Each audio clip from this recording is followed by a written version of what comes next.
আমাকে পেরোতে পারবে না। হ্যাঁ ঠিক, ভীষণ সোজা ছিল। আমাকে কোথায় নিয়ে যাচ্ছ? আমাকে ছেড়ে দাও তোমরা। বাবা দুঃখিত, কিন্তু বাবা তোমার কথা শুনতে পাচ্ছে না। ঠিক আছে, অনেক হয়েছে। Solar flash. শোনো, একটা কথা জেনে রাখো, তোমার মতো মেয়েরা কখনো রাজকুমারী হতে পারে না। ওহ না, ওহ বাবা।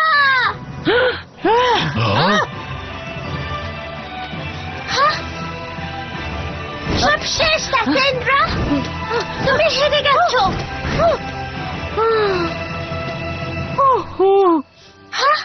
বাবা ভয় পেও না, আমি তোমার স্টেলা। স্টেলা? আমি তোমার মেয়ে, তোমার মনে পড়ছে না? যখন আমি ছোট ছিলাম আমরা দুজনে রোজ হাঁটতে যেতাম একে অপরের হাত ধরে, ঠিক এমন ভাবে। আমি মনে করতে পারছি সেই না। ভয়ঙ্কর মন্ত্রটা, আমি এটাকে আমাদের স্মৃতি নষ্ট করতে দেব না। Fairy dust.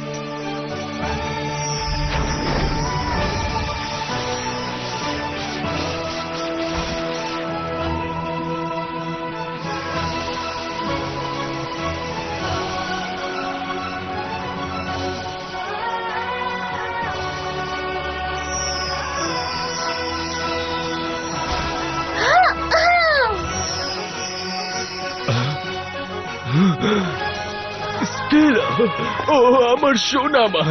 আমি প্রথম থেকেই জানতাম এটা তুমি, কিন্তু আমি একটা দুঃস্বপ্নের মধ্যে আটকে গিয়েছিলাম আর আমি জেগে উঠতে চাইছিলাম, কিন্তু আমি পারছিলাম না। আর তারপরেই ক্যাসেন্ড্রা বিয়ে। সেসব ঠিক আছে বাবা, এটাই আসল যে আমি আর তুমি একসাথে আছি।